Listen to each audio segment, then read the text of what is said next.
was representing herself as a chief minister, हिजाब पहन के, शहरी का के, दुआ अदा करके और नमाज पढ़ के झट से वो बोल देता है कि मैं एक गंदा धर्म को मानती नहीं हूँ, मतलब हिंदू धर्म को। ममता बनर्जी उधर भी हाथ में माइक लेके फट से बोल दी कि एक विशेष समुदाय जब जोट बांधता है, मतलब जब एक हो जाता है, तब आप लोगों का हालत बहुत खराब कर देगा। मेरे रहते हुए आप लोग सेफ हो। मतलब वो हिंदू वोटर को डरा रहा है, धमका रहा है कि मुस्लिम वोटर सब एक हो जाएगा तो आप लोगों का जीना हराम कर देगा, आप लोगों को बर्बाद कर देगा। एक्चुअली 2025 में former chief minister, that time she was chief minister only, West Bengal का चीफ मिनिस्टर थी। तो रेड रोड में नमाज का एक धर्मीय अनुष्ठान हो रहा था मुस्लिम लोगों का, ईद के दिन।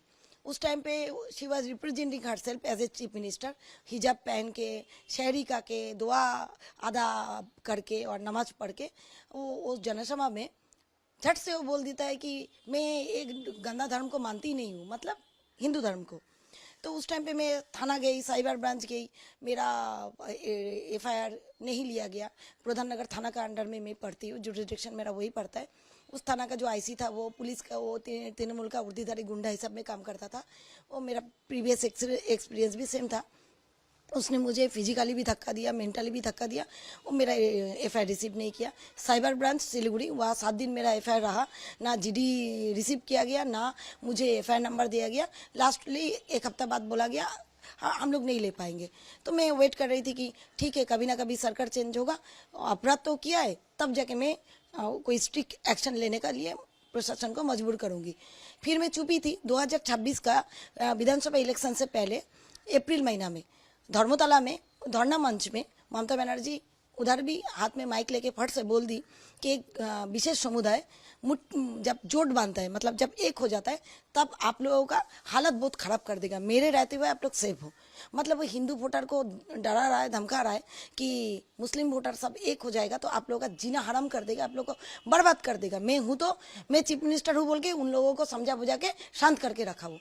तो ये हिंदू वोटर का के लिए प्राण हानि का रिस्क है, डेंजर धमकी था।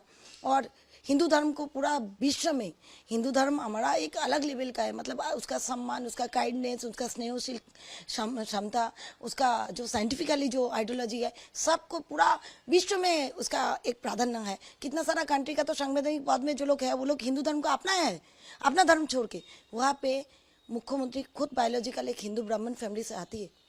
वो एक विशेष समुदाय को खुश करने के लिए अपना धर्म को गंदा धर्म बोल दिया, और हिंदू वोटर को धमकाने चमकाने के लिए वो डरा रहा है, धमकी दे रहा है। अब बोलिए, इसलिए आपने क्या किया?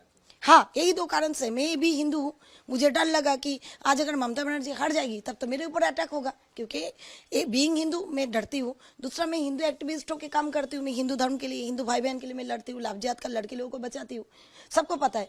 तो मेरे ऊपर अटैक होगा, ऑलरेडी हो चुका है। मेरा गाड़ी पकड़ा था, मुझे साहिबगंज थाना का जो ओसी था अजीत शाह जी, तृणमूल का ही, वो मेरे ऊपर केस भी किया। मेरा गाड़ी को पूरा चारों तरफ से मुस्लिम लोग पकड़ के रखा था साहिबगंज में। तो मैं डर गई थी। कौन कौन सा सेक्शन जो है दिया गया है? सेक्शन तो बीएनएस का मैं अपना कंप्लेन में लिखी थी 351, 351 बीएनएस, 352, 354, 356, 299, लेकिन वह 4 सेक्शन दिया। उसमें नॉन अवेलेबल सेक्शन जो 351, उसमें क्या है कि आप, और 356, ये सब में क्या होता है, आप एक समुदाय को दूसरा समुदाय से झगड़ा लगा रहे हो, वायलेंस क्रिएट कर रहे हो, प्रोवोकेशन कर रहे हो, और अपना धर्म को छोटा करके पूरा दुनिया में उसका मानहानि कर रहे हो, मतलब उसका सम्मान हरण कर रहे हो।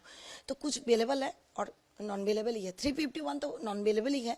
तो इसका जो आप भारतीय न्याय संहिता आप अगर पढ़ोगे, जो 2023 में आपका इम्प्लीमेंट हुआ है, उसमें देखो कि संगीन अपराध है, जामीन अयोग्य अपराध है, और संगीन अपराध है क्योंकि पूरा देश का वो मुख्यमंत्री नहीं थी, वेस्ट बंगाल का थी।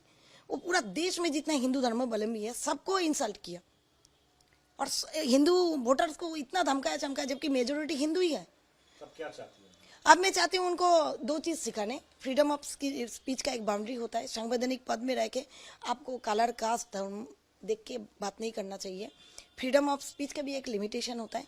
दूसरा बात है कि आप यही धर्म के बारे में अगर मुस्लिम समुदाय को आप बोलते हो कि आपका धर्म गंदा है, तो आपका सर तन से जुदा हो जाता, सरकारी प्रॉपर्टी तोड़ फोड़ होता, आपका समर्थक के ऊपर हमला होता, आपका घर पे होता। हम लोग बहुत सहनशील है, हम लोग बहुत काइंड है, बोल के आप हम लोग को जो इच्छा वो बोलोगे, हम लोग को धमकाओगे चमकाओगे, इसका अंत होना चाहिए। भारतीय न्याय संहिता में ये दंडनीय अपराध है, वो अपराध का सजा आपको मिलना चाहिए। उसके लिए आपको ट्रायल भी फेस करना है, आपको बेल भी लेना है और आपको इसका सजा भी पाना है। वहां तक मैं जाऊंगी। देश दुनिया की ताजा खबरें और वीडियोस के लिए अभी डाउनलोड करें पत्रिका ऐप।